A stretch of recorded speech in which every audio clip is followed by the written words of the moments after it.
할렐루야. 아멘. 우리 좌우에 계신 분들하고 인사하겠습니다. 너무 잘 오셨습니다.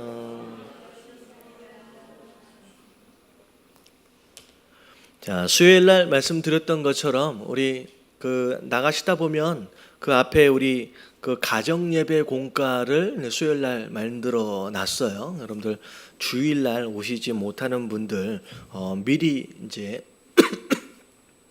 고향으로 떠나시는 분들이 계시면 오늘 가시면서 이걸 좀 챙겨 가시면 좋을 것 같아요. 가서 함께 가족끼리 모여서 함께 예배 드리시면 너무 좋을 것 같고요. 그리고 고향이나 멀리 가시지 않는다라고 할지라도 내려가지 않으신 분들이다라고 할지라도 오랜만에 가족끼리 함께 모여서 이런 내용들을 가지고 함께 예배를 드리는 것도 너무 좋습니다. 그래서 그렇게 기억하시면 되고요. 자, 그리고 10월 달 생명의 삶이 뒤에 비치가 되어져 있습니다. 필요하신 분들 구입하셔서 10월 달도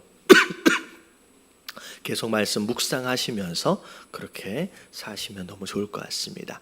자, 오늘 말씀은 이사야서 26장 8절서부터 말씀 우리 함께 봉독하도록 하겠습니다. 생명의 삶이 30일이 내일이거든요. 내일까지 해가지고 생명의 삶 이번 달이 끝나니까 가능하면 오늘은 내일 말씀까지 해서 마무리를 이제 지을 수 있도록 그렇게 하도록 하겠습니다. 자, 8절과 9절 말씀 같이 한번 배우도록 하겠습니다. 다 같이 시작. 여호와여, 주께서 심판하시는 길에서 우리가 주를 기다렸사오며 주의 이름을 위하여 또 주를 기억하려고 우리의 영혼이 사모한다이다. 밤에 내 영혼이 주를 사모하였은즉 내 중심이 주를 간절히 구하오리니 이는 주께서 땅에서 심판하시는 때에 세계의 거민이 의를 배움이니이다. 자, 여기까지 우리가 이사야서 26장에 보면 마지막 때의 최후의 심판의 날 어떤 일이 있어질 것이냐라고 하는 것에 대해서 특별히 유다와 이스라엘의 회복에 대해서 하나님께서 말씀하셨습니다. 그래서 유다 사람이라고 이스라엘 사람이라고 다 구원받고 다 회복되어지는 것이 아니었죠. 끝까지 믿음을 지킨 자들, 하나님을 신뢰하는 가운데 견고하게 자리를 지키고 평안함 가운데 신앙을 지켰던 그런 사람들을 향하여 하나님께서 구원하시고 회복하실 것이다 라고 말씀을 하셨습니다. 자, 그런 가운데 자, 여기서 말하고 있는 우리가 라고 나와 있잖아요. 주께서 심판하시는 길에서 우리가, 이 우리는 하나님의 구원하심을 받고 회복하심을 입은 그분의 백성들에 대한 내용이에요. 어떻게 보면 마지막에 정리를 해보면 의인 되어진 자들의 모습입니다. 자, 8절과 9절 말씀을 보면 의인 되어진 자들이 마지막 때에 어떻게 삶을 살아야 하느냐라고 하는 것에 대한 내용들이 몇 가지 단어로 좀 나와 있어요. 자, 8절을 보면 자, 우리가 주를 뭐 했대요? 예, 기다렸대요. 그러니까 의인 되어진 자들은 뭐 하는 사람이다? 주님을 기다리는 사람이다라고 첫 번째 해야 할 일에 대해서 이제 기다린다라고 나와 있습니다. 자, 그리고 나서 두 번째 단어가 어떤 단어냐? 주의 이름을 위하여 또 주를 뭐하다?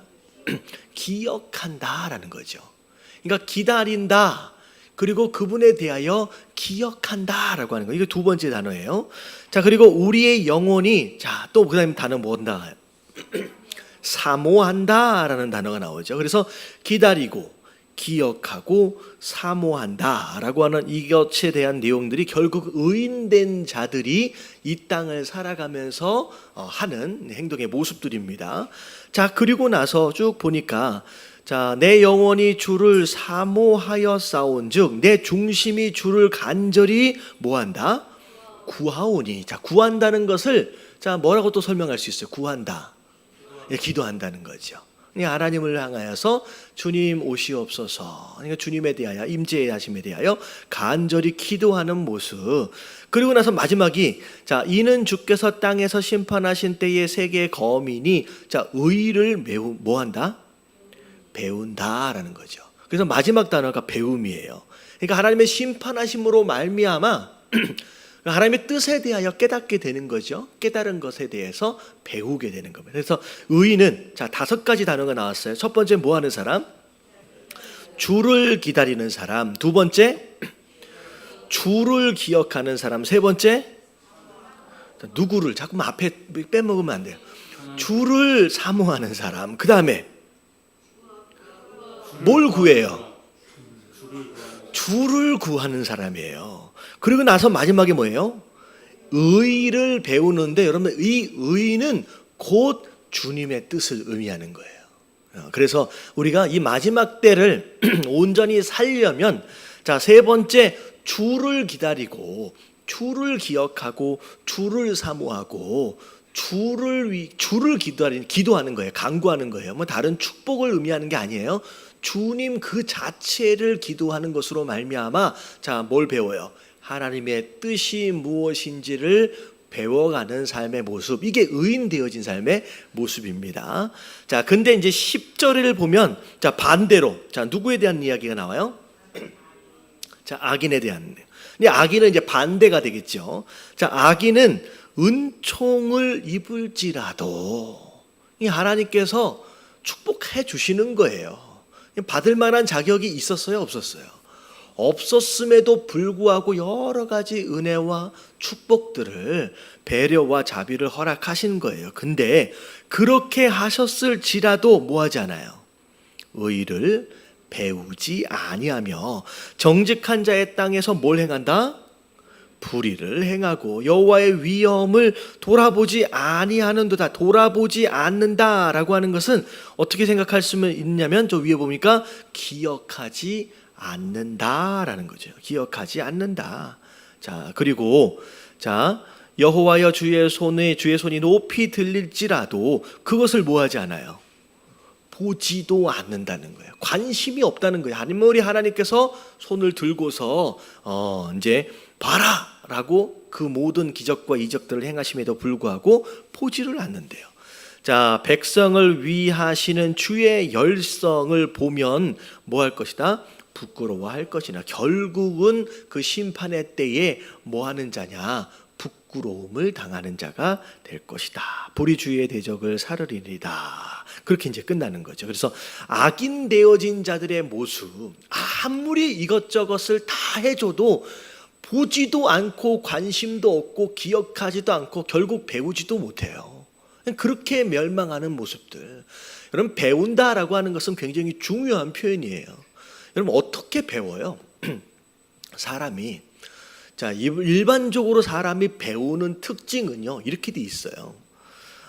A라고 하는 상황을 만났어요. 이 A라고 하는 상황에서 내가 B라고 하는 행동을 했더니 실패했어요. 그 다음에 또 다시 A라고 하는 상황을 만나면 자, B를 하면 돼요, 안 돼요? 여기까지는 약간 미련이 남아요. 그래서 원래 했던 대로 B를 한번 해보는 거예요. 그랬더니 여지없이 어떻게 돼요? 또 실패해요. 그러면 자, 이제는 A라고 하는 상황을 만나면 이제는 B를 해야 돼요, 안 해야 돼요? 안 해야 되겠구나라고 하는 걸 깨닫고 B가 아닌 다른 방법을 찾는 것, 여러분 이게 배움이거든요. 그러니까 의인 되어진 자들은 이렇게 가는 거예요. 내가 살다 보니까 실패했어요. 그것으로 말미암아 이게 하나님의 뜻이 아니구나라고 하는 걸 깨달았으면 다음에 한 번 정도는 봐줘요. 이건 이제 원래 살던 모습이 있으니까. 근데 세 번째쯤 아니면 네 번째쯤 돼서는 똑같이 가면 돼요, 안 돼요? 그러면 안 되는 거예요.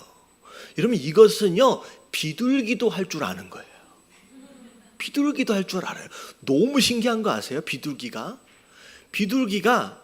이게 모이를 먹을 때 이게 그릇이 있어요. 여기 버튼이 하나가 있는데 한 번을 치니까 아무것도 안 나와. 두 번, 그러니까 연속으로 두 번을 치니까요. 그때 모이가 나와요. 그때부터 비둘기가 뭐 하기 시작해요? 계속 연속으로 두 번씩을 쳐서 모이를 계속 먹는 거예요. 여러분, 이게 배움의 과정이거든요. 근데 의인은 한두 번 실패를 해보면 이게 하나님의 뜻이 아니구나라고 하는 걸 깨닫고 돌이킬 줄 아는 거, 이게 의인의 모습인데, 자, 악인의 모습은 어떻게 해요? 이게 10번이 되었든 100번이 되었든 A를 만나면 계속 고집을 부리면서 뭐 하고 있어요? 비를 행하고 있는 이런 모습들. 그러면 이게 배우지 못하는 악인의 모습이다라는 것이죠. 그래서 지금 이 말씀을 하시는 이유가 뭐냐면 하나님께서는 이 마지막 심판의 때까지 이르기까지 한두 번 경고하시는 게 아니에요. 수십 번, 수천 번을 계속 경고하시고 계속 말씀해 주시고 심지어는 매도 들고 계심에도 불구하고 끝까지 깨닫지 못하고 배우지 못하고 돌이키지 못한 자들을 향하여서 하나님 뭐라고 말씀하시냐? 의인이 아니라 악인이다 라고 말해요. 이 악인의 최후는 결국 그것으로 말미암아 부끄러움을 당하게 될 것이다 라는 거죠. 자, 12절에 보니까 여호와께서 주께서 우리를 위하여 평강을 베푸시려니. 자, 우리는 누구예요? 악인이의 의인이에요. 의인의 입장이죠. 의인의 입장에서는 자, 뭘 베푸세요? 평강을 베푸세요. 주께서 우리의 모든 일도 우리를 위하여 이루심이니라. 결국은 우리 마음 가운데 평안함과 더불어 우리가 구한 모든 것들에 대하여 응답하시는 것들을 허락하신다라는 거죠. 그래서 의인의 모습과 악인의 모습을 이렇게 나누어서 이제 설명하고 계십니다. 자, 그리고 나서 13절 같이 한번 읽어볼게요. 다 같이 시작. 여호와 우리 하나님이시여, 주 외에 다른 주들이 우리를 관할하였사오나 우리는 주만 의지하고 주의 이름을 부르리이다. 자, 전에까지만 해도 주 외에 다른 주, 이건 우상이거든요. 우상들을 섬기며 살아왔었다는 거죠. 근데 이제는 배웠어요. 그게 아니다라고 하는 걸 깨달았어요. 그러고 나서 이제는 어떻게 살아요? 우리는 주만 의지하고 주의 이름을 부르리이다. 오직 우리의 주는 누구뿐이다? 여호와 하나님 한 분이다 라고 하는 것을 배우고 깨달았다라는 거죠. 자, 그리고 나서 쭉 나오는 내용이 결국 하나님께서 그 하나님의 나라를 이렇게 저렇게 구원하시고 또 회복해 가시는 그런 모습들을 쭉 설명해 가고 있습니다. 그래서 스스로 영광을 얻으시고 그 땅의 모든 경계를 확장하시나이다 하면서 심지어 나라의 규모까지도 하나님께서 이렇게 늘려가시는 모습들을 지금 설명하고 있죠. 자, 16절에 보니까 여호와여 그들이 환난 중에 주를 뭐 했대요? 악모하여 싸우며. 악모라고 하는 단어를 성경에는 간혹 나와요. 근데 우리가 잘 안 쓰는 단어예요. 악모가 뭐예요? 악모가 무슨 뜻이에요? 악모. 뭐 대충 알 듯하면서 그러니까 이런 단어예요. 그러니까 정말로 간절히 바라고 사모하는 거예요. 뭐 어떨 때라고 생각하면 되냐면 진짜 사랑하는 사람을 만나서 연애할 때 하루 종일 데이트했음에도 불구하고 저녁 때 떨어지는 그 순간도 아쉬워서 뭐라 그래요? 안 해봐서 잘 모르는구나. 안 해봐서 잘 몰라요? 정말로 보내줘야 되는 그 상황 가운데서 가면서 뭐예요? 들어가면 전화해. 아니, 하루 종일 계속 만나서 이야기했잖아요. 근데 그 엘리베이터 타고 올라가고 계단 타고 올라가는 그 시간도 아까 들어가면 전화해. 그러고 나서 이제 도착할 때까지 전화하면서 오는 거예요. 전화하면서 집에 들어가서 전화 또 하는 거예요. 씻을 때도 어떻게 전화해요? 야, 잠깐 끊고 내가 다시 전해줘. 이건 사랑이 식은 거야. 끊지도 못해. 그냥 이렇게 한 다음에 막 이렇게 해요. 안 해봐서 모르죠. 이렇게 전화하는 거예요. 그럼 결국 잠들 때 어떻게 잠들어요? 전화기를 밑에 깔고 이렇게 전화하면서 진짜 전화기가 뜨거워서 더 이상 귀를 댈 수 없을 만큼까지 되었을 때, 야, 배터리도 떨어져 이제는 자야 되겠다. 이제 한 2시나 3시쯤 돼서 끊고 자는 모습. 이게 악모예요. 이게 악모. 무슨 얘기인지 알겠죠? 하나님을 향한 악모하는 마음이다라고 하는 것은 벌써 금요일이 됐네? 가봐야지. 이게 아니라 언제 예배를 드리나, 왜 이렇게 금요일이 늦게 오지, 왜 이렇게 주일이 늦게 오지 라고 기다리는 것 자체를 견디지 못하는 그런 사모하는 마음. 지금 이게 어떠한 중에 있어요? 환난 중에 힘들고 어려우면 어려울수록 누구의 얼굴이 더 생각나는 거예요? 하나님의 얼굴, 하나님의 얼굴. 이게 하나님 백성 된 자들이 하나님을 사모하고 앙모하는 그런 모습입니다. 자, 주의 징벌이 그들에게 임할 때 그들이 간절히 주께 하였나이다. 여호와여, 잉태한 여인이 산기가 임박하여 산고를 겪으며 부르짖음 같이 우리가 주 앞에서 그와 같으니이다. 그 소리를 짓는다, 그러니까 고통 가운데 소리를 지른다라고 했을 때 특별히 산고라고 하는 것은 굉장히 좀 독특한 의미가 있죠. 팔이 다쳐서 소리를 지른 거하고 아이를 낳으면서 소리를 지르는 거랑은 뭐예요? 부르짖음 자체의 종류가 다르잖아요. 이것만 견디면 어떻게 돼요? 생명이 태어나잖아요. 그러니까 소망 가운데 하나님 부르짖는 거예요. 아무리 힘들고 괴로워도요, 하나님을 부르짖을 때 그 하나님만 만나면 소망이 있는 거예요. 소망이 있는 거죠. 자, 우리가 잉태하고 상고를 당하였을지라도 바람을 낳는 것 같아서 땅의 구원을 베푸지 못하였고 세계의 거민을 출산하지 못하였나이다. 자, 이 얘기는 어떻게 보면 우리가 아무리 노력한다라고 할지라도 우리가 노력해서 얻어진 소득이 아니다라는 거죠. 구원이라고 하는 것은. 근데 결국은 누가 해주시는 것이냐? 하나님께서 해주시는 거예요. 그래서 쭉 나와 있는 내용이 19절 말씀 한번 읽어볼게요. 시작. 주의 죽은 자들은 살아나고 그들의 시체들은 일어나리이다. 티끌에 누운 자들아, 너희는 깨어 노래하라. 주의 이슬은 빛난 이슬이니 땅이 죽은 자들을 내놓으리로다. 아무리 죽었다라고 할지라도 하나님 뭐 하실 수 있는 분이다?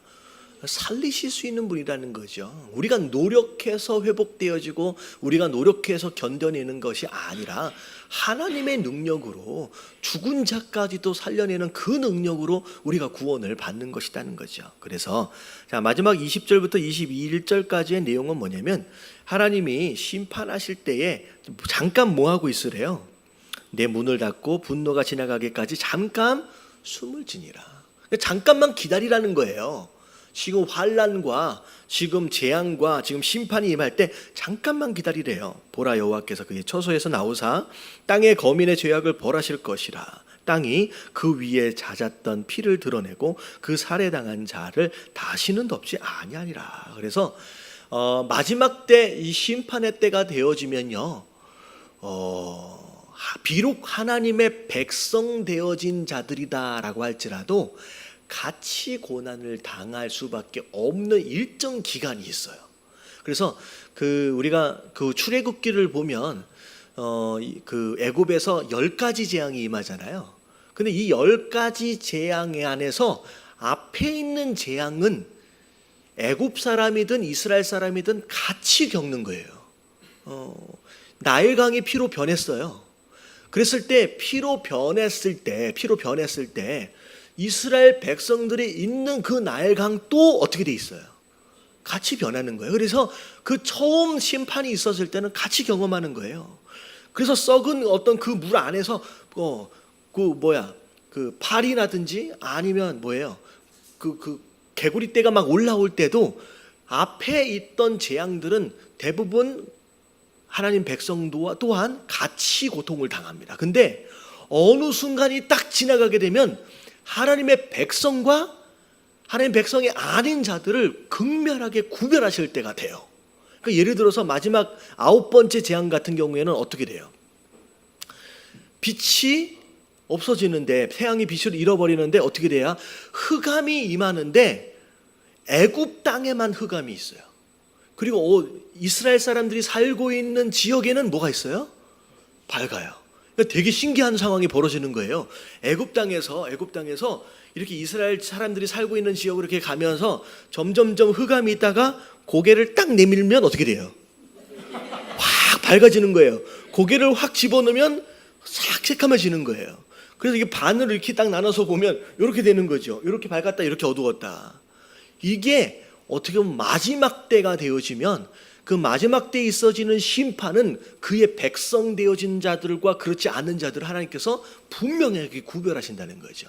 그래서 지금 잠깐 함께 고통스러울 수 있고 어려울 수도 있지만 어떻게 하라는 거예요?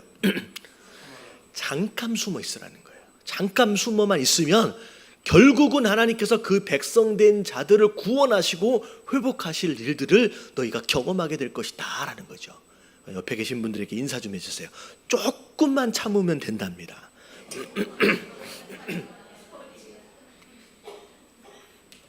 조금만 참으면 되는 거예요. 자, 우리 마지막 때의 모습을 그렇게 설명을 하고 있습니다. 자, 27장으로 넘어올게요. 자, 27장 1절 말씀 다 같이 한번 읽어봅니다. 시작. 그날에 여호와께서 그의 견고하고 크고 강한 칼로 날랜뱀 리워야단 곧 꼬불꼬불한 리워야단을 벌하시며 바다에 있는 용을 죽이시리라. 자, 리워야단이라고 하는 것은 여기 좀 나와 있죠. 바다에 사는 큰 뱀 아니면 악어를 의미한다. 그러니까 어떻게 보면 이게 좋은 존재는 아니에요. 이 바다에 있는 용이 사단이라고 이야기한다면 리워야단은 그 사단에 의해서 조종되어지는 어떤 강력한 나라를 의미할 겁니다. 그래서 이게 리워야단이 이 당시로 얘기하면 누구하고 누구를 생각해 볼 수 있느냐? 이제 아수르나 이제 바벨론을 생각해 볼 수 있는 대목입니다. 근데 하나님께서 어떻게 하신대요? 지금은 뭐 강한 것 같아서 주변에 있는 나라들을 괴롭히고 점령하고 막 그렇게 한다라고 할지라도 마지막 때가 되어지면 그 리워야단도 그 바닷속의 용도 어떻게 될 것이다? 다 죽임을 당하게 될 것이다. 이 끝이 있다라는 것이죠. 자, 그날에 자 마지막 때에 결국 그 사단과 그 악한 나라들은 다 심판을 받겠지만 자 그날에 너희는 하나님 백성 되어진 자들은 자 아름다운 포도원을 두고 여러분 이 아름다운 포도원은 누굴 의미하느냐? 하나님 백성들을 의미하는 거예요. 자 노래를 부를지어다. 어떻게 보면 죽임을 당하는 심판을 당하는 적들은 사단들은 악한 영들은 곡굴할 수밖에 없겠죠. 울을 수밖에 없을 거예요. 하지만 하나님 백성 되어진 자들은 포도원을 두고 뭐 할 수 있어요? 노래를 부를 수 있다. 자 왜냐하면 그 포도원 지기가 누구예요? 여호와 하나님이에요. 하나님이 그 포도원 지기가 되어 있기 때문이라는 거예요. 이게 굉장히 중요한 주인이 누구냐라고 하는 것을 따라서 우리가 행복해질 수도 있고요. 우리가 불행해질 수도 있다는 거죠. 양은 누굴 잘 만나야 돼요? 목자를 잘 만나야 돼요. 포도원은 누구 잘 만나야 돼요? 포도원 지기를 잘 만나야 되죠. 그러니까 주인이 누구냐라고 하는 게 되게 중요한 거예요. 주인을 잘 만나면요 되게 행복한 거예요. 여러분 회사에서도 마찬가지죠.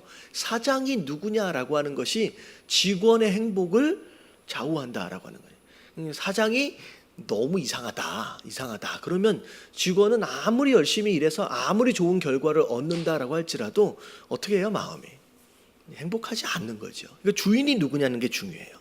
자, 때때로 물을 주며 밤낮으로 간수하여 아무든지 이를 해치지 못하게 하리로다. 하나님께서는 필요한 것들을 다 공급해 주시고 그게 낮이 되었든 밤이 되었든 상관이 없이 지켜주신대요. 여우가 넘어오냐 누가 도둑놈이 들어오느냐 다 지키고 그래서 해치지 못하도록 관리해 주시기 때문이다라는 거죠. 자, 나는 포도원에 대하여 노함이 없나니 찔레와 가시가 나를 대적하여 싸운다 하자. 이게 보니까 그 포도원 밭에 찔레와 가시가 날 때가 있어요. 근데 하나님께서 그 찔레와 가시를 가만히 내버려 두시지 않으시겠죠. 포도원 직이 되어지셨기 때문에 결국 이 모든 것들을 다 뽑아버리시는 거예요. 근데 이 찔레와 가시가 어떻게 보면 하나님 백성 되어진 자들을 괴롭게 하는 뭐 이 위에 나오는 뭐 리워야단 아니면 아수르나 바벨론이 될 수 있을 겁니다. 근데 그냥 찔레와 가시일 뿐이에요. 하나님께서 뽑아버리시면 끝나는 것이죠. 자 결국은 나중에 후일에는 6절에 보니 후일에는 야곱의 뿌리가 박히며 이스라엘의 움이 돋고 자 꽃이 필 것이라 그들이 그 결실로 지면을 채우리로다. 이 야곱 이스라엘, 결국 하나님의 백성 되어진 자들이 그 포도원에서 잘 뿌리가 내어지고 꽃도 피고, 꽃이 핀 다음엔 또 그 다음에 뭐가 열려요? 열매 맺어지죠. 그 열매 맺어지는 것으로 말미암아 그 포도원을 가득 채워가는 그런 모습을 하나님께서 약속하십니다. 자, 그런 가운데 하나님께서 이제 7절부터 나오는 내용은 마치 포도원의 찔레와 가시처럼 하나님 백성들을 괴롭게 했던 자들을 향하여 하나님께서 내가 어떻게 심판하실 것이냐라고 하는 거에 대해서 이제 이야기하시는 거예요. 쭉 나오는 내용. 자, 그리고 나서 11절 말씀 같이 한번 읽어볼게요. 11절 다 같이 시작. 가지가 마르면 꺾이나니 여인들이 와서 그것을 불사를 것이다. 백성이 지각이 없으므로 그들은 지으시니가 불쌍히 여기지 아니하시며 그들을 조성하시니가 은혜를 베풀지 아니하시리라. 예, 여러분들 이게 나무들을 잘 보면요, 뭐 일부러 가서 하실 필요는 없어요. 이 나무 가지를 딱 꺾어봤을 때 살아있는 나무는 똑 하고 안 꺾어져요. 예, 살아있는 나무는 꺾었을 때 꺾어지는 듯 하지만 약간의 그 유연성이 있어서 휙 기울어집니다. 근데 죽어있는 나무는요, 딱 꺾으면 어떻게 돼요? 똑 떨어져 버려요. 그 차이가 뭘 것 같아요?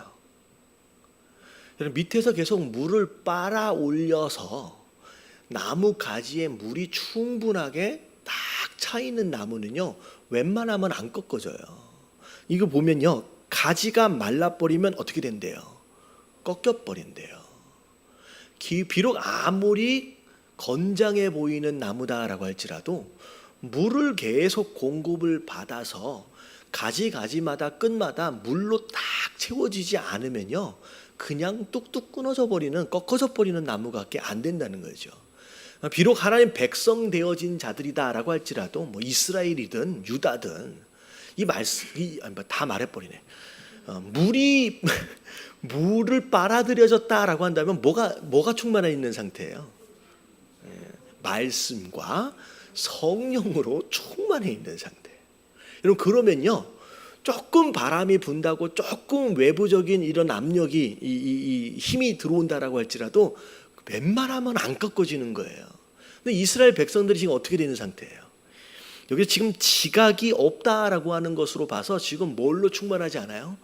말씀으로 충만하지 않으니까 결국은 뚝뚝뚝뚝 끊어져 버리고 부러져 버리는 그런 상태가 되어 있다라는 거죠. 결국은 그런 자들을 향하여 하나님 어떻게 하세요?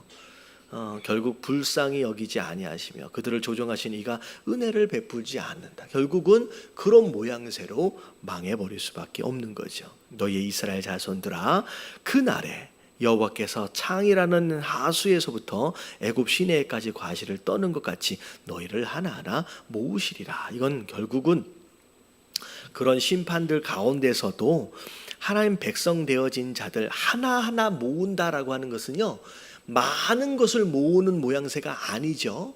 그런 상황 가운데서도 끝까지 신앙인으로 남아있는 하나씩 해가지고 모아주신다는 거죠. 그래서 그분의 나라를 아름답게 세워가실 것이다, 구원하시고 회복해 갈 것이다 라고 하는 것을 약속하시는 거예요. 그래서 13절에 자, 어떻게 끝나요?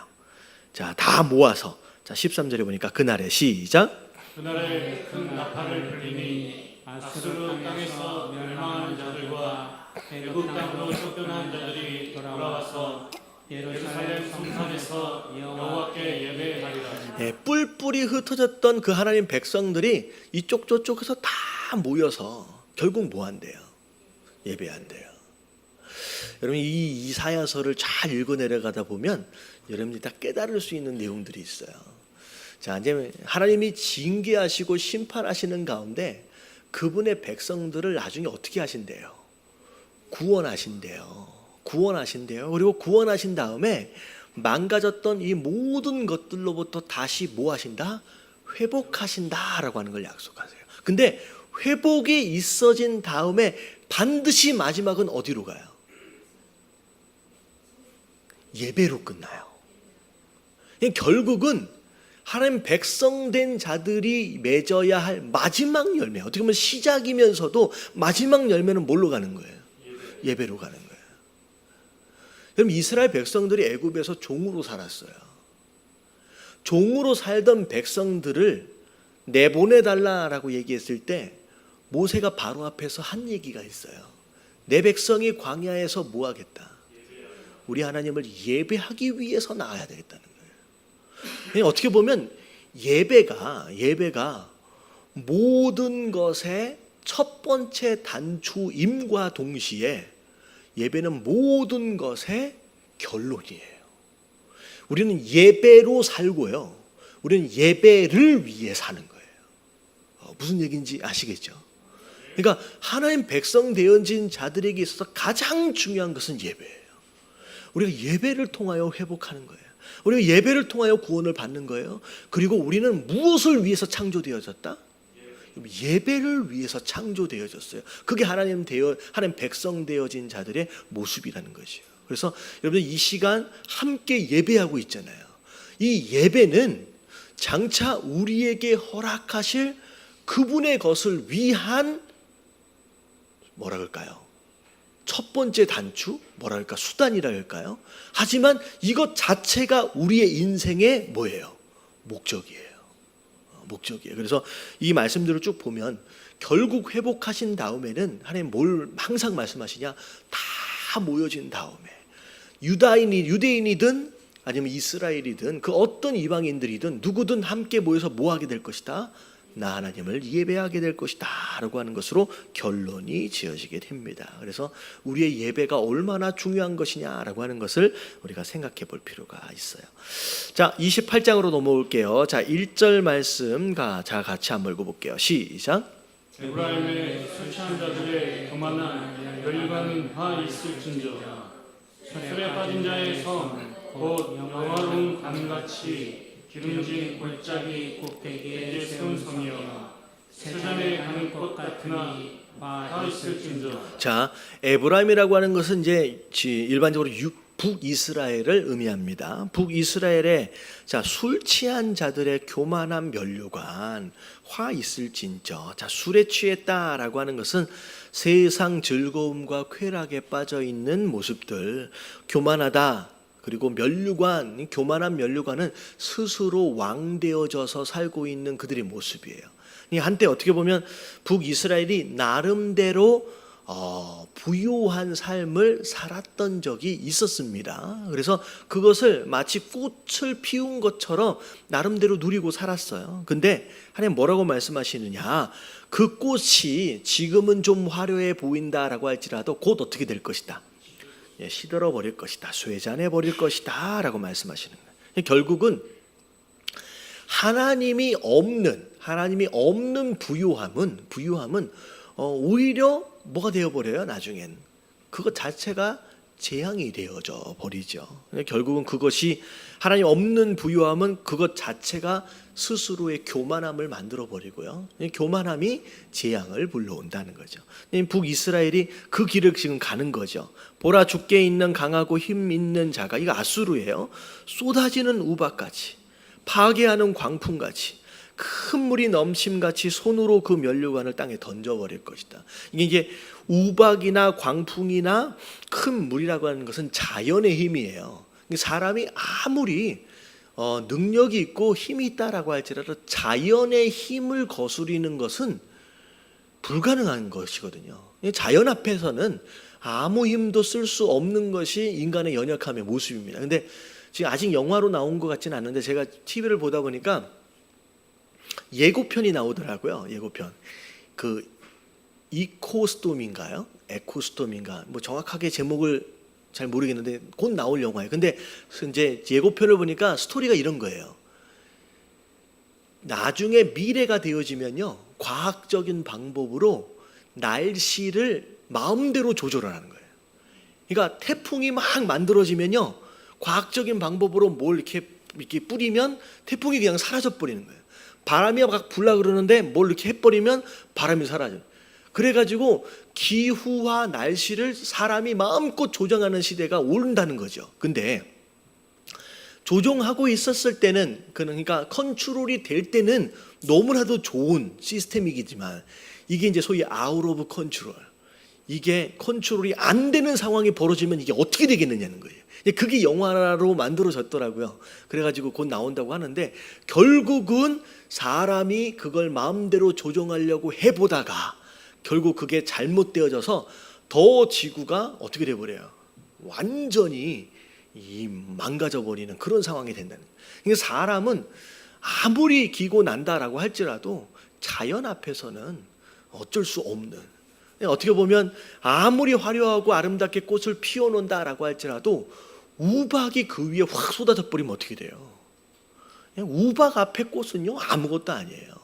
광풍으로 한번 샥 불어버리면 아무것도 아니라는 거죠. 물 한번 쓸고 지나가 버리면 뭐가 남겠냐는 거죠.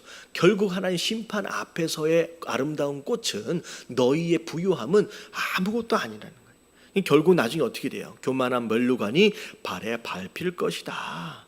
쇠잔에 가는 그런 꽃, 결국은 처음 익은 무화과를 누군가 와서 팍 따먹어 버린 것처럼 결국 그 꽃도 오래가지 못할 것이다 라고 말씀하시는. 자, 그런데 5절 말씀 다 같이 한번 읽어볼게요. 시작. 그날에 만군의 여호와께서 자기 백성의 남은 자에게 영화로운 면류관이 되시며 아름다운 화관이 되실 것이다. 자, 누가 면류관이 되어져야 하느냐? 물질이 면류관이 되어지면 안 돼요. 그 어떤 것도 꽃이 되어서는 안 된다는 거죠. 지금 5절에 나와 있는 내용을 보면 누가 우리의 면류관이고 누가 우리의 화관이에요? 여호와 하나님이. 그러니까 부요함도 그 어떤 축복도 하나님이 아닌 다른 것을 근거한 축복은 오히려 축복이 아니라 재앙이었어요. 하나님만이 우리의 면류관이고 화관 되어지신다라고 하는 거. 결국은 자기 백성의 남은 자, 이게 이제 나중에 보면 이제 유다인데 결국은 나중에서야 깨닫게 되는 거예요. 재판석에 앉은 자에게 판결하는 영이 되시며 누가 판결하시는 거예요? 하나님이 판결하시고 성문에서 싸움을 물리치는 자에게 힘이 되신다. 누가 보호자 되시냐? 하나님이 보호자 되신다는 거죠. 자, 근데 7절에 보니까 그리하여도, 그러니까 하나님이 면류관 되시고 하나님이 화관 되시고 하나님이 재판관, 하나님이 용사 되어지심에도 불구하고 그리하여도 이들은 포도주로 말미암아 옆구름치며 독주로 말미암아 비틀거리며 제사장과 선지자들도 독주로 말미암아 옆구름치며 포도주에 빠져서 독주로 말미암아 비틀거리며 환상을 잘못 풀며 재판할 때 실수하나니. 이제 하나님께서 남아있던 그분의 백성들을 이렇게 살리시고 보호하심에도 불구하고 지도자들은 또 어떻게 된대요? 술에 취해서 비틀거리는 것처럼 세상 즐거움과 쾌락에 빠져가지고 잘못된 길을 가게 된다는 겁니다. 그래서 8절에 보니까 모든 상에 뭐가 있어요? 토한 것, 더러운 것, 가득하고 깨끗한 곳이 없다. 그러니까 상위라고 하는 것은, 상위는 뭐가 올려져 있어야 돼요? 우리가 먹어야 할 음식이 있어야 되는데 음식이 있어야 할 그 위에 뭐가 있어요? 먹을 수 없는 토한 것, 더러운 것들이 있는 거죠. 그러면 결국은 하나님 백성 되어진 자들이 무엇인가를 영적으로 먹어서 그 배고픔과 그 갈증들을 해소하는 게 아니라 계속 굶주리는 상태로 그 하나님 백성들이 계속 되어버리는 모습을 지금 의미하는 겁니다.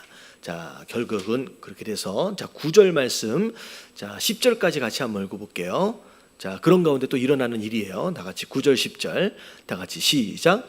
그들이 이르기를 그가 누구에게 지식을 가르치며 누구에게 도를 전하여 깨닫게 하려는가? 저 떨어져 건물 떠난 자들에게 하려는가? 대저 경계에 경계를 더하며 경계에 경계를 더하며 교훈에 교훈을 더하며 교훈에 교훈을 더하게 여기서도 조금 저기서도 조금 하는구나 하는도다. 그러니까 그 타락한 하나님 백성들이 뭐라고 얘기하고 있느냐? 그가 누구에게 지식을 가르치며라고 나오고 있어요. 이게 누구냐면 이사야예요. 이사야가 지금 하나님 백성들을 향해 하나님의 뜻을 전하고 있잖아요. 말씀을 지금 전하고 있는데 그 전하고 있는 이사야를 향하여 지금 비아냥거리고 있는 모습이 바로 9절과 10절의 내용입니다. 네가 누굴 가르치겠느냐? 누구에게 도를 정하는 게 있느냐? 누구를 깨닫게 하고 할 수 있겠느냐? 자, 어떤 자에게 할 수 있다? 젖떨어져 품을 떠난 자들에게 하려느냐? 그러니까 갓난장이한테 가가지고 그 말씀이나 전해라는 거예요. 네가 말씀을 전할 때 뭐 경계에 경계를 더하고. 그러니까 여기서 조금 저기서 조금. 그러니까 이사야가 전하고 있는 이 말씀에 대하여 비아냥거리고 이제 가치를 절하하는 그런 모습으로 이제 나옵니다. 자, 그랬더니 이제 어떻게 돼요? 결국은 하나님 말씀하심에도 불구하고 듣지 않으니까 11절에 그러므로 더듬는 입술과 다른 방언으로 그가 이 백성에게 말씀하시리니와. 여러분, 이 더듬는 입술과 다른 방언은 자, 누굴 의미하느냐? 그 이제 이방인들을 의미하는 거예요. 그러니까 이방인들로 인하여서 이게 다르게 말씀하시는 거예요. 결국은 말해서 안 들으니까 뭘 들 수밖에 없는 거예요. 매를 들 수밖에 없는 상황이 되는 것이죠. 자, 전에 그들에게 이르기를 이것이 너의 안식이요 이것이 너의 상쾌함이니 너희는 곤비한 자에게 안식을 주라 하셨으나 그들이 듣지 아니하였으므로 여호와께서 그들에게 말씀하시되 경계에 경계를 더하죠. 또 그렇게 얘기하는 거예요. 하나님께서 말씀하셨던 그런 내용. 근데 결국은 그렇게 해서 끝까지 듣지 않으니까 나중에 13절 밑에 줄을 보니까 그들이 가다가 어떻게 된대요? 뒤로 넘어져 부러지며 걸리며 붙잡히게 하시리라. 결국은 하나님의 심판하심으로 말미암아 실족하는 인생을 살아가게 됩니다. 자, 이러므로 예루살렘에서 이 백성을 다스리는 너희 오만한 자들, 지도자들에게 하신 말씀이에요. 하나님의 말씀을 들으래요. 너희가 말하기를 우리는 사망과 언약하였고 수올과 맹약하였은즉 넘치는 재앙에 몰려올지라도 우리에게 미치지 못하리니 우리는 거짓을 우리의 피난처로 삼았고 허위 아래 우리를 숨겼음이라 하는도다. 이게 무슨 뜻이냐? 하나님께서 여러 가지 방법으로 경고를 하시는데 지금 이 유다가 누구하고 동맹을 맺었냐면 애굽하고 동맹을 맺었어요. 그러니까 여기서 사망과 언약하고 수올과 맹약하고, 그러니까 언약하고 맹약했다는 것은 동맹을 맺은 거거든요. 근데 그들이 생각할 때 애굽이 동맹을 맺으면 애굽이 그들을 구원해 줄 줄 알았고 도와줄 줄 안 거예요. 근데 하나님 보시기에 그들이 동맹한 언약을 맺은 애굽은 그들에게 오히려 뭐였다? 사망이었고 수울이었고 거짓이었다는 거예요. 다시 말하면 믿을 수 있을 만한 존재가 아니었다는 거죠. 그들 입장에서는 믿을 만한 존재라고 생각했는데 하나님 보시기에는 그것이 죽음이었어요. 그러니까 애굽하고 동맹을 맺은 것 그 자체가 오히려 그들에게 죽음을 더 가속화시킨 거예요. 재앙을 더 가속화시킨 것이 되었다는 거죠. 그래서 이렇게 이제 표현이 되는 거예요. 애굽이 안 도와주는 거예요. 나중에 거짓을 우리의 피난처로, 애굽으로 피할 수 있는 것이 아니었다라고 하는 것이죠. 자, 그런데 애굽이 너희를 구할 수 있는 게 아니라, 애굽이 너희를 구원하고 너희를 도와줄 수 있는 것이 아니라 나중에 어떻게 돼요? 이제 16절에 나오는 내용이, 자, 16절 같이 한번 읽어볼게요. 시작. 그러므로 주 여호와께서 이같이 이르시되 보라 내가 한 돌을 시온에 두어 기초를 삼았노니 곧 시험한 돌이요 귀하고 견고한 기초돌이라. 그것을 믿는 이는 다급하게 되지 아니하리로다. 자, 여기서 이야기하고 있는 한 돌, 기초돌, 여러분 이게 누구를 의미할 것 같아요? 예수님이에요. 그러니까 애굽을 의지해서는 죽음을 자초하는 거예요. 우리가 누구를 의지해야 돼요? 예수 그리스도. 그러니까 완전한 구원을 이루어 주실 분은 바로 예수 그리스도 한 분이라는 거죠. 그분으로 인하여 결국 우리가 구원을 받는 것인데, 잘못된 것들을 의지하고 약속을 동맹하는 것으로 말미암아 죽음을 자처하고 있다는 거죠. 자, 그래서 나중에 19절에 보니까 그것이 지날 때마다 너희를 잡을 것이니, 그러니까 나중에 이제 심판의 때에 이런 어려움을 겪는 거예요. 그래서 너희를 잡을 것이니 아침마다 지나가며 주야로 지나가리니 소식을 깨닫는 것이 오직 무엇뿐이에요? 두려움뿐이에요. 이 표현을 제가 읽으면서 제가 경험한 건 아닌데 얼뜻 어른들로부터 들었던 이야기가 생각이 나요. 그 옛날에 소위 막 5060 때 뭐 이런 표현도 되게 어색하죠. 5060 때 그때 한참 유행했던 인사말이 무슨 인사말을 했어요? 식사하셨습니까는 아주 먹고 살기 어려웠을 때 시작한 그때 이제 그 인사말이에요. 5060 때 생겨난 인사말이 있어요. 밤새 안녕하셨습니까? 이게 아시겠어요?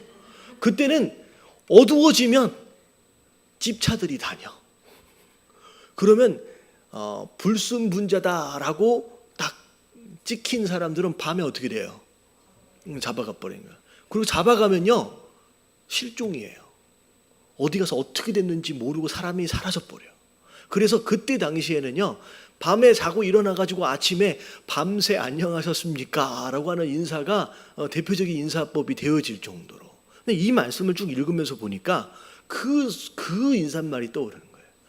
얼마나 어려운 시절을 살았으면, 얼마나 심한 공격들이 있었으면 밤이 지나가고 나면 과연 살아있느냐 죽어있느냐라고 하는 거. 그리고 심지어 자 어떻게 돼요? 소식을 깨닫는 것이 오직 두려움이니까 들려지는 소식을 보면 좋은 소식이 있어 없어요? 없는 거예요. 그래서 이때 뭐 우리가 이제 생각해 볼 수 있는 또 다른 이제 격언들 가운데 하나가 뭐냐면 무소식이 희소식이다. 그래서 들려오는 소식들마다 어려운 소식들밖에 없는 바로 그런 시절을 살게 될 것이라는 거죠. 결국 누구 의지하다가? 애굽 의지하다가 이렇게 된다는 거예요. 그러면서 20절에 침상이 짧아서 능히 몸을 펴지 못하며 이불이 좁아서 능히 몸을 싸지 못할 것이다. 그러니까 침상에 누웠는데 저는 서장훈 씨가 어떤 침대에서 자는지 되게 궁금해요. 우리 뭐 한 180 정도만 돼도 비계 이렇게 하고 보면 되게 짧아지잖아요.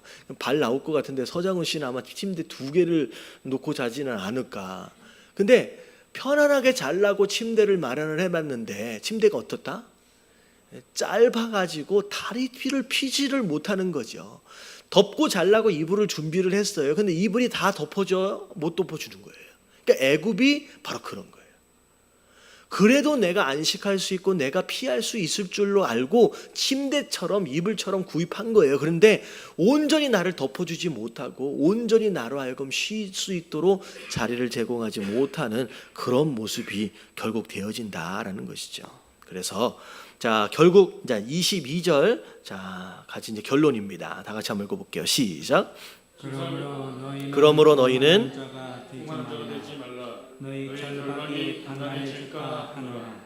대저 온 땅을 멸망시키기로 작정하신 것을 내가 만군의 주 여호와께로부터 들었느니라. 자, 오만한 자가 되지 말라. 그러니까 이 오만은 교만하다라고 하는 것의 한계를 한 단계 더 넘어간 거예요. 한 단계 더 넘어. 그러니까 오만하다는 것은 조금 더 교만해 보이는 모습처럼 느껴지거든요. 근데 오만하지 말래요. 왜 갑자기 오만하다라고 얘기하고 있냐? 여러분들 하나님을 의지하지 않는 것 그 자체가 곧 뭐다? 그게 오만함이에요. 그게 오만함이래요. 그렇게 하지 말래요. 그러면 그렇게 할수록 어떻게 된대요? 너희의 결박이 단단해질 것이다. 결박이 단단해질 것이다. 이제 그 생각이 났어요. 혹시 다니엘서를 보면 다니엘의 세 친구 이름 혹시 아세요? 다니엘의 세 친구 사드락과 메삭과 아벳느고. 여러분 이 세 친구 이름을 들으면 무슨 생각이 나요? 느부갓네살이 신상 세워놓고 절하지 않으면 어떻게 해버린다? 풀무불 안에 불에다 집어넣어버린다. 그랬을 때 이 세 친구들이 절하지 않아요. 그러고서 자 너희 협박을 하잖아요. 또 집어넣는다 막 이랬을 때 뭐라고 얘기해요? 하나님이 우리를 구원하실 것이다. 하지만 그리하지 아니하실지라도 우리가 절대 저런 우상에 우리가 절할 수는 없다라고 끝까지 버텨요. 그래서 결국은 느부갓네살이 열받아가지고 평소 때보다 몇 배나 더 뜨겁게 7배나 더 뜨겁게. 그러니까 7이 그냥 7이 아니라 최대한 뜨거울 만큼 뜨겁게 만든 거예요. 얼마나 뜨거웠으면 이 세 친구들을 넣으려고 집어 던지려고 하는 사람이 오히려 그 화기에 타 죽을 정도로. 어떻게 보면 하나님이 살려주시든 않든 이 사드락과 메삭과 아벳느고 안에는 그냥 누구만 의지해요. 오직 하나님만 의지하는 거예요. 누가 옆에 좀 아는 친한 사람이 날 도와주지 않을까 그런 게 아니에요. 그냥 하나님만 의지하는 마음으로 그냥 풀무 안으로 들어가는 거예요. 들어갔더니 자, 무슨 일이 생겼느냐면 들어갈 때는 3명이었는데 들어가고 나서 안에 풀무 안을 보니까 몇 명이에요? 4명이에요. 갑자기 애가 하나가 나온 것도 아니고. 그러면 드러난 그 한 명이 사실 누구냐면요, 그게 구약에 등장한 예수님이에요. 저는 그 말씀을 읽고 참 감동이 되는 게 뭐냐면 풀무 밖에서는요 예수님이 안 보여. 그냥 믿음을 가지고 풀무 안에 딱 들어가 보면 그 안에 누가 계세요? 예수님이 계시는 거예요. 그러니까 광야 밖에서는 예수님이 안 보여요. 믿음을 가지고 그 광야 안으로 들어가 보면 거기에 예수님이 기다리고 계신다는 거예요. 근데 우리는 꼭 들어가기 전에 뭘 확인하고 싶은 거예요? 예수님을 먼저 확인하고 나서 들어가고 싶은데 사실은 그런 게 아니에요. 들어가 봐야 거기서 기다리고 계시는 예수님을 만나게 되는 거예요. 근데 다 들어갔을 때 첫 번째 이제 일어난 사건이 안에서 예수님을 만나요. 그러고 나서 무슨 일이 벌어져요? 거기서 무슨 일이 벌어져요? 머리카락 하나 그슬리지 않음에도 불구하고 뭐만 타버려요? 그들을 결박했던 그 줄만 들어가는 순간 그것만 타버려요. 이런 거예요. 이것저것 세상 다른 것을 의지하면 할수록 우리를 얽매이는 것은 더 강하게 조여지는 거예요. 여기 나와 있는 거예요. 더 단단하게, 더 부자연스러워지는 거예요. 근데 진짜 하나님을 의지하고 풀무불 안으로 확 들어가 버리면요, 그때 뭐가 있어져요? 이게 다 그때 자유로움이 있어지는 거예요. 그러니까 우리 마음에서는 소위 보홈이라는 게 있잖아요. 보홈. 이것도 믿어보고 저것도 믿어보고 저것도 믿어보고. 가능하면 많은 것들을 좀 들어놓으면 더 안전할 것 같은 그런 유혹들이 있거든요. 근데 하나님은 그렇게 하지 말라는 거예요. 자꾸 이것저것 의지하는 것 그 자체가 너희 안에서 뭐가 돼버린다? 결박이 되어버린다. 딱 누구만 의지하라. 하나님 딱 한 분만 의지하라는 거예요. 그러면 그분을 의지하는 순간 너희를 단단하게 메고 있던 이 결박으로부터 자유하게 된다라는 거죠. 그분 안에서 진정한 자유를 누리시는 저와 여러분들 되시길 주님의 이름으로 축원합니다. 다른 거 의지해봤자 실망만 주는 거예요. 짧은 침대에 불과하고요, 작은 이불에 불과할 수밖에 없다라고 하는 거, 이런 깨달아지시길 주님의 이름으로 축원합니다. 자, 23절 말씀 같이 한번 읽어볼게요. 자, 23절, 24절 다 같이 시작. 너희는 귀를 기울여 내 목소리를 들으라. 자세히 내 말을 들으라. 파종하려고 가는 자가 어찌 쉬지 않고 갈기만 하겠느냐. 자기 땅을 개간하며 거르게만 하겠느냐. 자, 밭을 가는 사람이 있어요. 밭 안에서 나쁜 것들을 드러내면서 개간하는 사람이 있어요. 이 농부가 뭐 하기 위해서 지금 밭을 정돈하고 있어요? 뭐 하기 위해서? 파종하기 위해서. 파종이 뭐냐면 씨앗을 심기 위해서 밭을 가는 거예요. 자, 결국은 갈기만 하지 않을 거라는 거죠. 계속 개간만 하지 않을 거라는 거예요.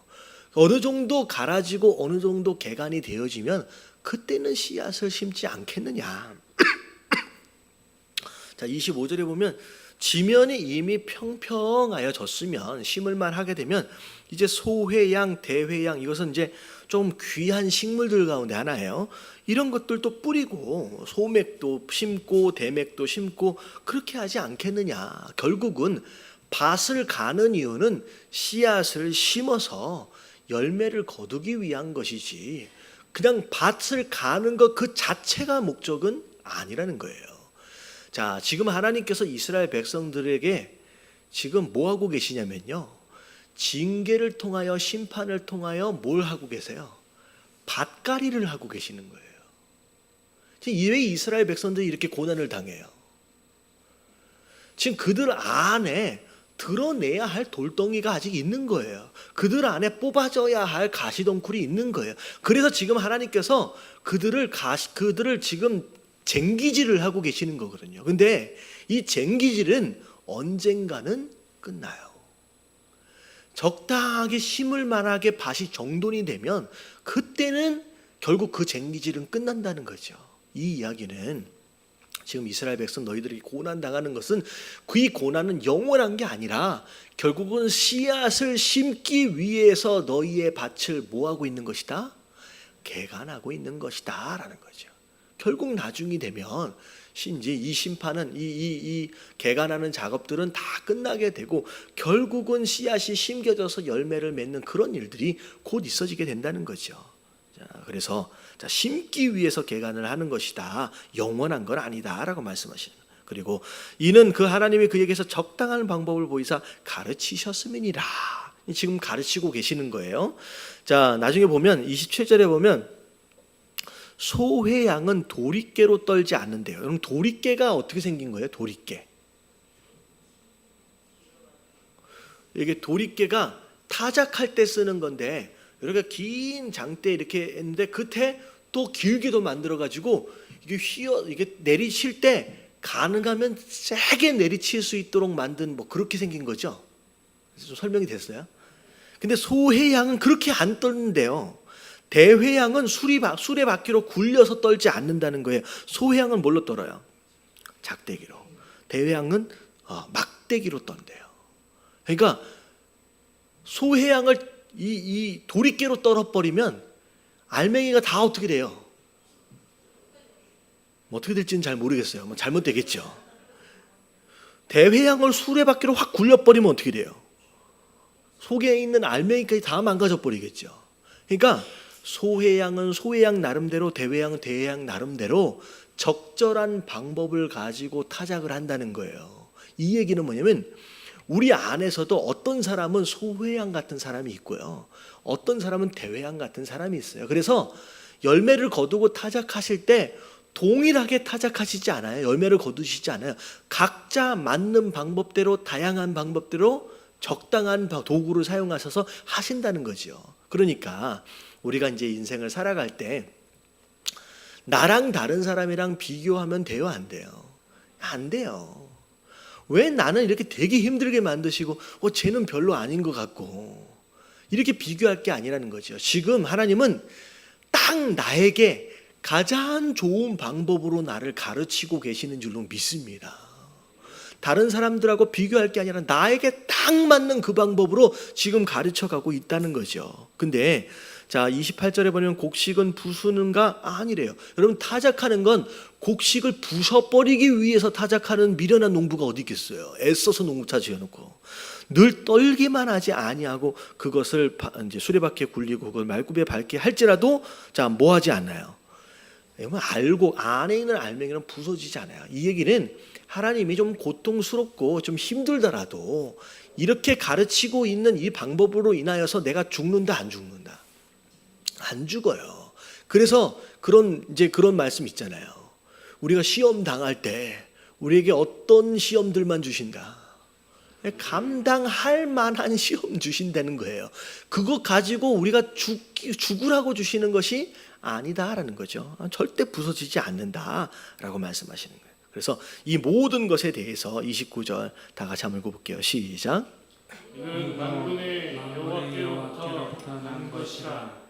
그의 경영은 기무하며 죄는 방대하리라. 네, 하나님이 경영하시는 거예요. 우리가 이해할 수 있는 게 아니다는 거죠. 그래서 자, 우리 가운데 고난이 있고 어려움이 있고 어떻게 보면 징계와 같은 그런 이제 일들이 있다라고 했을 때 이게 이제 결국 우리를 부서뜨려 버리기 위해서 허락하신 것이 아니라 씨앗을 심기 위해서 지금 뭐 하고 계시는 거예요? 밭을 정돈하고 계시는 것이다 라고 생각하시면 되겠습니다.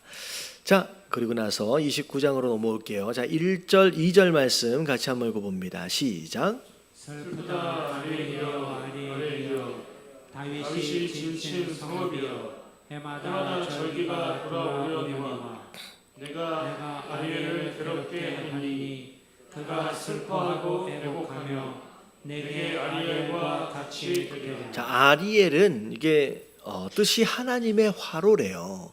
이게 이제 제단을 의미하는데, 제사가 드려지는 제단을 의미하는데, 이게 이제 예루살렘에 있었어요. 그래서 예루살렘에 대한 내용인데, 자, 어떻게 보면 하나님께 드려지는 예배를 의미합니다.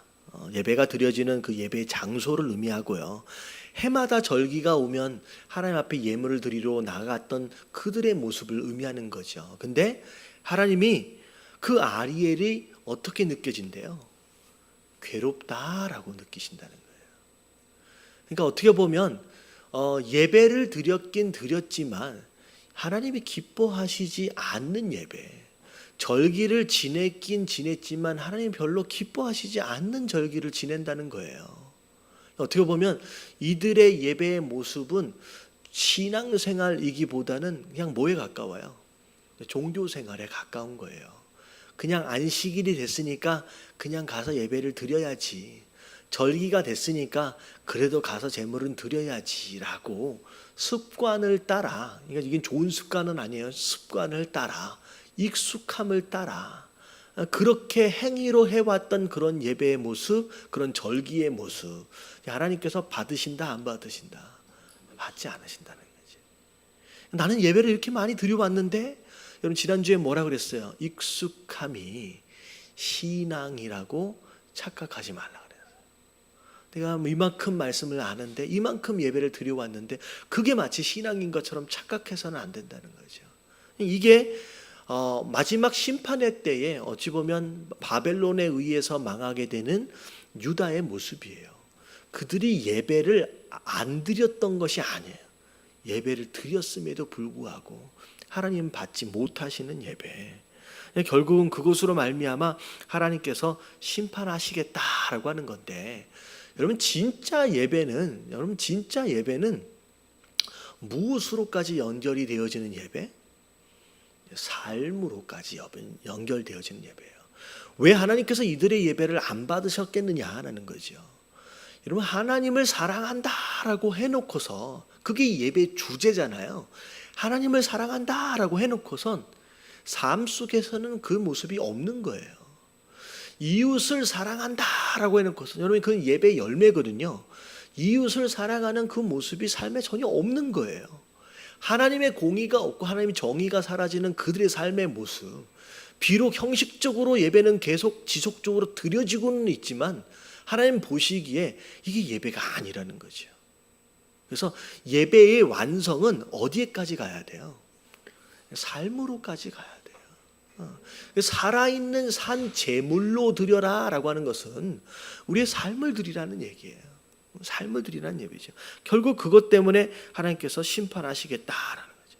그래서 이스라엘 백성들을 향한, 예루살렘을 향한 심판, 결국은 예배, 하나님께 합당치 못한 예배, 형식적인 예배, 결국 삶이 없는 예배로 인하여 하나님께서 심판하시겠다라고 말씀하시는 거예요. 자, 그리고 나서 그 심판하실 때 또 이제 이방인들, 이게 이제 보면 이제 아수르나 바벨론을 의해서 이제 심판을 하시는데, 이 바벨론이 이제 이스라엘을 점령하고 막 빼앗고, 그래서 자기가 어떤 원하는 그 목적들을 이루기 위해서 막 그렇게 공격해 올 거라는 거죠. 근데 하나님께서 그 바벨론을 향하여서도 이제 뭐라고 말씀하셨느냐? 7절 뒤에를 보면 그를 곤고하게 하는 모든 자는 자 꿈같이 밤의 환상같이 되리니. 자, 어떻게 돼요? 줄인 자가 꿈에 먹을지라도 깨면 어떻게 돼 있어요? 그 속에 여전히 비어 있어요. 목마른 자가 꿈속에서 막 뭘 많이 마셔도요, 깨고 나면 어떻게 돼 있어요? 계속 먹는. 그러니까 아수르나 바벨론이나 그들이 무엇인가를 얻어내기 위해서 쳐들어와서 막 하겠지만 꿈처럼 환상처럼 그냥 지나가 버릴 거라는 거죠. 그래서 그들이 원하는 걸 얻어요, 못 얻어요? 얻지 못하게 될 것이다 라고 말씀하십니다. 결국은 이들도 이제 어떻게 보면 하나님 앞에 쓰임을 받지만 어떻게 보면 잘못된 이제 안 좋은 쪽에서의 쓰임이기 때문에 그들도 이제 그들의 뜻을 이루지 못하게 될 것이다라고 이제 말씀하시죠.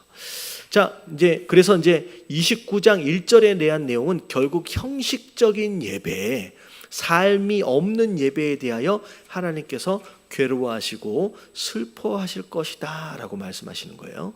자, 그리고 나서 9절을 보면 자, 너희는 놀라고 놀라라. 거기 읽어볼게요. 9절 시작.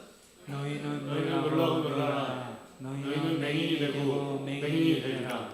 그들의 취함이 포도주로 말미암음이 아니며 그들의 비틀거림이 독주로 말미암음이 아니니라. 네, 하나님의 심판하심으로 인하여 놀라야 할 텐데 맹인이 되래요. 맹인이 앞을 보지 못하는 자가 되래요. 왜 이런 얘기를 하시느냐? 10절에 보니까 대저 여호와께서 깊이 잠들게 하는 영을 너희에게 부어주사.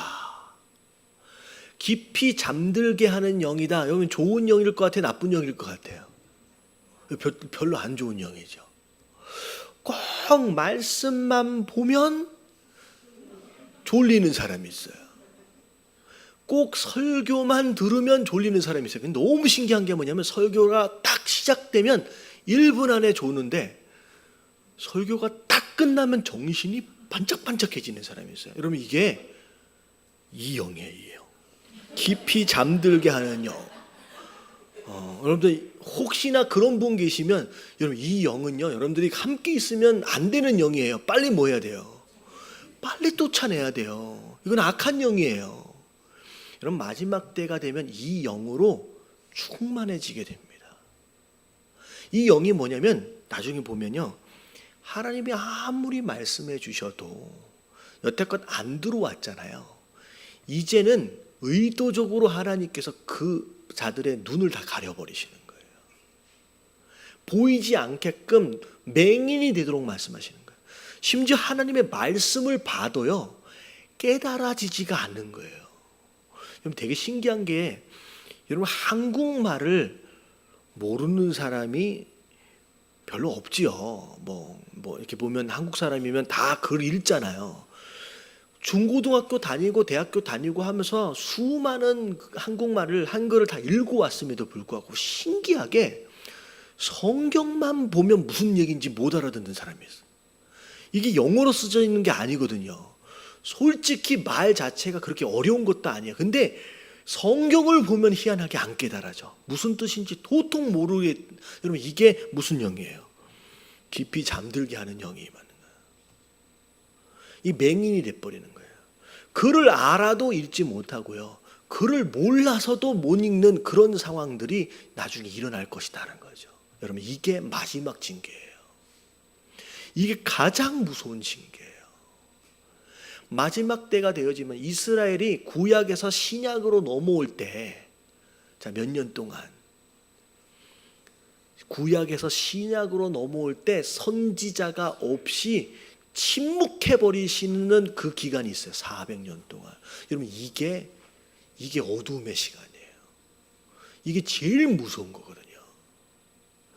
여러분 하나님이 내리시는 가장 무서운 심판은요. 더 이상 말씀을 깨닫지 못하고 말씀을 들을 수 없는 맹인 되어지는 그 심판이 가장 무서운 거예요. 저는 이 말씀을 읽으면서 누구 생각이 났냐면요. 제일 불쌍한 사람들 가운데 성경에서 사울 왕이 범죄하고 나서 하나님이 사울 왕을 떠나버리셨잖아요. 근데 하나님이 사울 왕을 떠나시면서 어떻게 보면 잘못했을 때 찾아와서 경고하시고 징계하시는 게 훨씬 나았죠. 하나님이 사울을 떠나버리심으로 말미암아 죽을 때까지 그 어떤 선지자도 사울을 찾아가지 않습니다.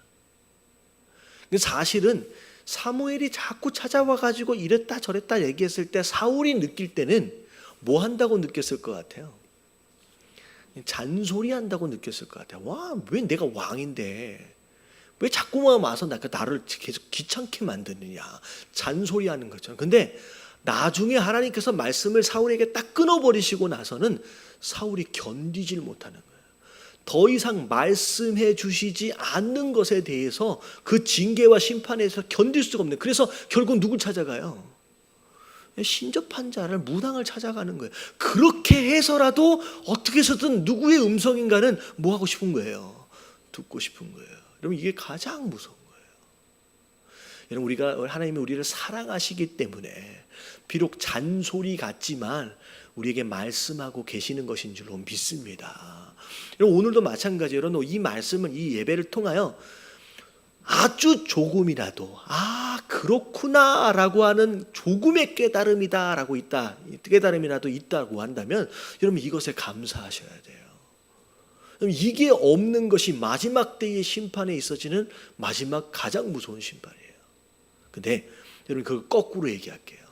가장 무서운 심판이 침묵이라고 한다면 가장 큰 축복이, 제가 잘 얘기했나요 지금? 가장 큰 축복은 뭘까요? 여러분, 가장 큰 축복은 말씀이에요. 그러니까 가장 무서운 징계가, 심판이 침묵이라고 한다면 가장 큰 축복은 말씀이에요.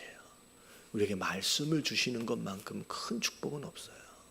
그래서 이스라엘 백성들을 하나님께서 특별히 택한 자로서, 선택받은 자잖아요.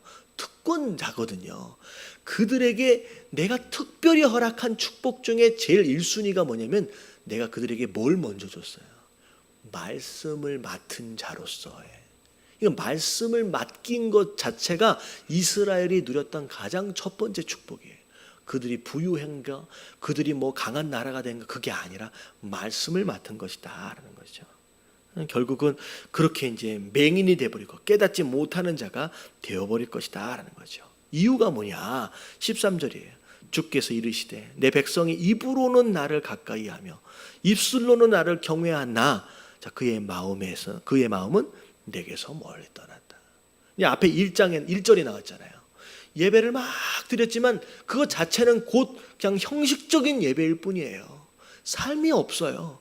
그리고 또 두 번째는 뭐냐? 말로는 그렇게 사랑한다, 뭐한다라고 하지만 뭐가 없어요? 마음이 없는 예배, 그런 예배. 그래서 그들이 나를 경외함은 사람의 계명으로 가르침을 받았을 뿐이다. 그러니까 하나님을 예배하고 경외한다라고 했을 때 그 경외와 예배는 뭐가 기준이어야 되냐면 하나님의 뜻이 기준이어야 되잖아요. 근데 사람 마음대로, 자기 마음대로 하나님을 섬기는 그런 모습들, 마음도 없이. 자, 그러므로 내가 이 백성들의 기이한 일, 곧 기이하고 가장 기이한 일을 다시 행하려니. 이 기이한 일이 뭐예요? 지혜와 명철을 빼앗아 가버리는 거예요. 더 이상 말씀을 듣지도 보지도 못하도록 만들어 버리시는. 그들 중에 지혜자의 지혜가 없어지고 명철자의 총명이 가려지리라. 그래서 여러분, 기도의 제목들 가운데 하나가 뭐냐면, 하나님 죽을 때까지 누구의 음성을 들을 수 있는 사람, 하나님의 음성을 죽을 때까지 끊임없이 들을 수 있는 사람. 여러분, 이게 가장 우리가 누려야 할 축복인 줄로 믿습니다. 그래서 결국 마지막 때가 되면 그것이 없어지는 거예요. 자, 마무리할게요. 자, 30일 날 15절부터 24절까지 마지막으로 보겠습니다. 15절 말씀 같이 한번 읽어볼게요. 시작. 자기의 계획을 여호와께 깊이 숨기려 하는 자들은 화 있을지니라. 그들의 일을 어두운 데서 하며 이르기를 누가 우리를 보랴, 누가 우리를 알랴 하니. 여러분, 하나님 앞에서 숨겨본들 숨겨질 수가 있어요, 없어요? 없지요. 하나님은 다 아시죠. 거짓할 수 없어요. 숨길 수 없어요. 자, 너희의 패역함이 심하도다. 토기장이를 어찌 진흙같이 여기겠느냐. 지음을 받은 물건이 어찌 자기를 지은 이에게 대하여 이르기를 그가 나를 짓지 아니하였다 하겠으며, 빚음을 받은 물건이 자기를 빚은 이에 대해서 이르기를 그가 총명이 없다 하겠느냐. 여러분, 무신론자와 진화론자, 여러분, 이거는 하나님 앞에서 가장 패역한 자들이에요. 무신론자는 하나님을 인정하지 않아요. 하나님이 만드셨잖아요. 그러니까 어떻게 보면 부모 되어진 자에게 자식들이 뭐 서운한 말을 할 수 있겠죠. 근데 부모 되어짐을 인정하지 않는 것만큼 가슴 아픈 일이 어디 있겠는 거예요. 이거랑 똑같은 거예요. 하나님이 지으셨거든요.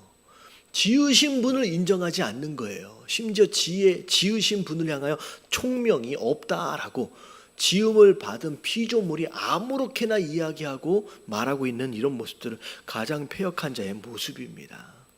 그래서 여러분, 믿지 않는 것 그 자체가 죄예요. 그냥 그 자체가 죄인 이유예요.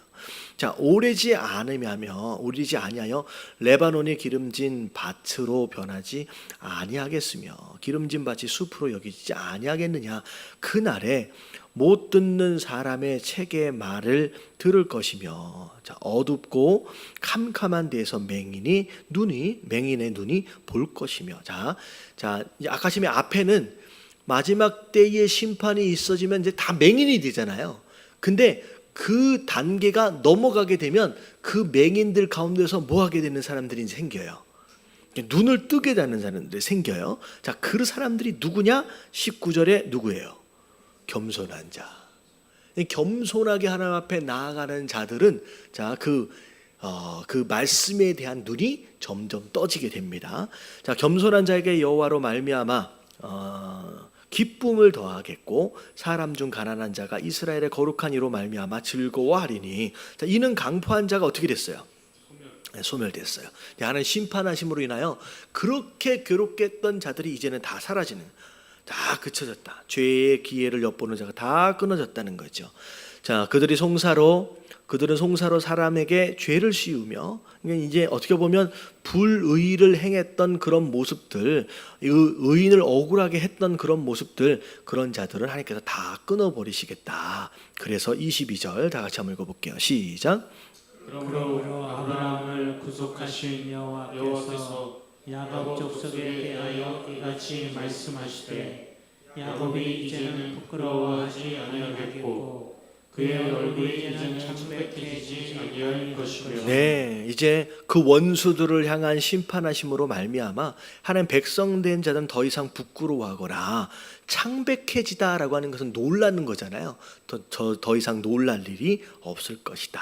그의 자손은 내 손이 그 가운데 행한 것을 볼 때, 자, 내 이름을 거룩하다 하며 야곱의 거룩한 일을 거룩하다 하며 이스라엘의 하나님을 경외할 것이며 마음이 혼미하던 자들도 뭐하게 돼요? 이제 총명하게 되며 원망하던 자들도 교훈을 받으리라 하셨다. 결국은 심판 이후에 하나님 백성 되어진 자들에게 허락하신 모습인데, 이 결국 결론도 23절에 보니까 구원하시고 회복하신 다음에 그 다음에 뭐로 가요? 이제 거룩하다 하나님을 경외하는 예배하는 모습으로 이제 끝나는 거죠. 그래서 이 29장의 내용들도 결국 하나님께서 그분의 백성들을 구원하시고 회복하신 다음에 함께 모여 예배할 자들로 세워갈 것이다 라고 이제 말씀하시는 거예요. 그래서 24절에는 그동안은 깨닫지 못했어요. 이제 그 하나님의 뜻에 대해서. 근데 이 심판이 끝나고 나니까 누가 진짜 하나님이구나, 하나님 왜 이런 일들을 이루셨느냐라고 하는 거에 대해서 이제는 좀 알겠구나라고 하는 사람들이 이제 생겨난다라고 하는 것이죠. 자, 우리 이사야 이제 29장까지 봤어요. 여기까지 봤는데요. 어려워요, 쉬워요? 쉬워요?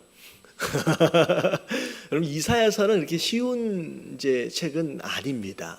약간 좀 어려운 구석들도 있고 예언에 대한 내용들이 많이 나와 있기 때문에 이게 어떤 내용들이냐라고 이렇게 짝을 맺어 가는 데 있어서 좀 난해한 부분들도 없지 않아 있어요.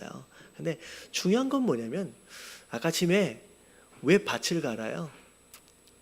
씨 심기 위해서요. 하나님께서 왜 우리에게 고난을 주셨느냐? 우리의 삶 가운데 심어야 할 씨앗이 있기 때문에 우리에게 어려운 일들을 허락하시는 거예요. 씨앗을 심는다라고 하는 건 결국 그분이 우리의 삶을 통하여 맺길 원하시는, 기대하시는 열매가 있는 줄로 믿습니다. 뭐 하래요? 지금은 좀 힘들 수 있대요. 그냥 잠깐 뭐 하래요? 잠깐 참고 기다리래요. 숨어 있으래요. 언젠가는 하나님께서 구원하신 가운데 진짜 하나님께서 왜 이런 일들을 행하셨는지에 대해서 깨닫게 되는 날, 그리고 그것으로 인하여 하나님을 마음껏 찬양할 수 있는 날이 올 것이다 라고 하는 거, 여러분 그 믿음을 가지고 하나님 바라보시고 나아가시는 저와 여러분들 되시길 주님의 이름으로 축원합니다.